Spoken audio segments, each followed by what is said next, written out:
আসসালামু আলাইকুম প্রিয় ভিউয়ার্স, ট্রু মিডিয়া ইউটিউব চ্যানেলের পক্ষ থেকে আপনাদের সকলকে শুভেচ্ছা ও স্বাগত জানিয়ে শুরু করছি আজ নিউজ। ১৬ ডিসেম্বরের যে এই বিজয়, আসলে এটা এই ১৮ কোটি মানুষের বিজয়। এই বিজয় মানুষের আত্মার বিজয়। এই বিজয় মানুষের রুহের বিজয়। এই বিজয় এই বাংলাদেশের বিজয়। আসলে এই বিজয়ের ক্ষণে এমন একটা দৃশ্য দেখতে পাবো, এটা আমরা কখনোই কল্পনা করতে পারি নাই। সেটা হলো শত সহস্র লক্ষাধিক মানুষের মাঝে একটি খোলা ছাদের গাড়িতে দাঁড়িয়ে আছে জামাতের আমির। তার হাতছানিতে সবাই কলতালি দিচ্ছে, সবাই ইশারা করছে, সবাই সালাম প্রদর্শন করছে, সে আবার সালাম নিচ্ছে। এই যে একটা দৃশ্য, আসলে কি বিজয়ের পতাকা তাহলে জামাতের আমিরের হাতে? এমনটিই তো মনে হচ্ছে। এই ভাবনাটা আমাদেরকে ভাবিয়ে তোলে। যারা আসলে দেখেন তাদের উপরে যে নির্যাতন জুলুম করেছিল, এই ১৭-১৮ বছরে কিন্তু তারা বিলুপ্ত হয়ে যাওয়ার কথা, কিন্তু তাদের প্ল্যাটফর্মটা এতই স্ট্রং ছিল যে ১৭ দুগুণে ৩৪ বছরও যদি থাকতো এমন অবস্থায় নির্যাতন, গুম খুন এবং হয়রানি, ফাঁসি, তারপরও কিন্তু তাদেরকে কেউ দমিয়ে রাখতে পারতো না। এটাই হলো তার একটা প্রমাণ, বাস্তব প্রমাণ। এমনটি আসলে কেউ কি ভাবতে পেরেছিল? এমনটি কেউ ভাবতে পারেনি। আওয়ামী লীগের কোনো র্যালি নেই, ভাবতে পারেন? এমন একটা বিজয়ের দিবসে আওয়ামী লীগের র্যালি নেই, অথচ কিন্তু আওয়ামী লীগ সরকার কিন্তু যথেষ্ট ভূমিকা রেখেছিল এই যুদ্ধে, ৭১-এর যুদ্ধে। কোথায়? কালক্রমে সেটা হারিয়ে গেছে। এই যে কালক্রমে হারালো, কেন হারালো?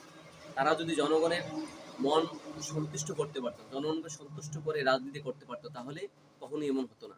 তারা আইন আদালতে গিয়েছে, আইন আদালতে গিয়ে গুম, নির্যাতন, হাসি, ফাঁসি, খাসি সব করেছে। সব করার পরও কি হলো?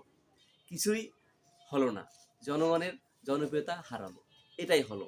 আর ফাঁসি দিয়েছে ঠিক আছে, যতটুকু করেছে, কিন্তু যেটার প্রাপ্য চালা ছিল, যে আশাটা করেছিল যে জনগণ তাদের প্রতি আগ্রহ হবে, ওই জনগণ কিন্তু তাদের প্রতি সেই আকৃষ্ট নেই। কারণ মানুষ সত্যের পথে থাকলে ওটা চিরদিন, সত্যকে কখনো মিথ্যা দিয়ে ধামাচাপা দেওয়া যায় না। এটাই প্রমাণ হলো। আওয়ামী লীগ সরকারের যেমন কোনো র্যালি নেই দেখেন। এর পরবর্তীতে এই যে এরশাদের যে স্বৈরাচারের আমলে তখন কিন্তু জামাতে যথেষ্ট ভূমিকা ছিল। তখন গোলাম আজম কিন্তু যে তার থিওরি একটা দিয়েছিল, সেটা হচ্ছে তত্ত্বাবধায়ক সরকারও। এই তত্ত্বাবধায়ক সরকারের মাধ্যমে কিন্তু ক্ষমতা এসেছে। পরবর্তীতে এই খালেদা জিয়া বিএনপি কিন্তু আবার তত্ত্বাবধায়ক সরকার বিলুপ্ত করে ১.৫ মাসের জন্য বা 1 মাস সামথিং এর জন্য ক্ষমতা এসেছিল ৯৬-তে।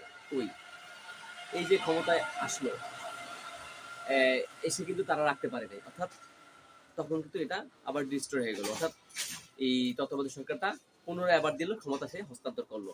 ভাবতে পারেন বিষয়টা?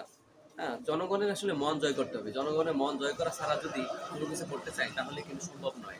আপনি দেখুন, এই যে গত গত বছরের বিজয়ের মাসে এবং এর আগে যে ১৭টা বছর যে যে নির্যাতন করছে, সেই অনুযায়ী কিন্তু এখন পর্যন্ত এই প্ল্যাটফর্মে জামাত ইসলাম দাঁড়ানোর কথা নয়। কিন্তু আজ তারা দাঁড়িয়ে হাতছানি দিচ্ছে। এমন অবস্থা বাংলাদেশের জনগণ দেখতে পাবে, এটা বাংলাদেশের জনগণ আশা করেনি। ধন্যবাদ আপনাদের সকলকে আমাদের চ্যানেলের পক্ষ থেকে।